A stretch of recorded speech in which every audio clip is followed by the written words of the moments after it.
Anti narcotics force Punjab की फैसलाबाद के मुख्तलिफ इलाकों में कार्रवाइयाँ, लाखों रुपए मालियत की मंशियात बरामद। कोर्ट मोमिन मोटरवे टूल प्लाजा के करीब दौरान तलाशी भारी मिकदार में मंशियात बरामद होने वाली मंशियात में 10.8 किलोग्राम आला क्वालिटी चरस शामिल है।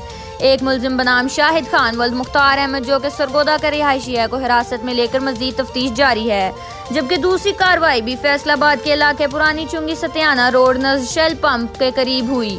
एक मुलजिम बनाम मोहसिन अली वल्द मुनीर अहमद को रंगे हाथों 2.4 किलोग्राम चरस के साथ गिरफ्तार कर लिया। मुलजमान से मजीद तफ्तीश जारी है। नशे से इनकार, जिंदगी से प्यार।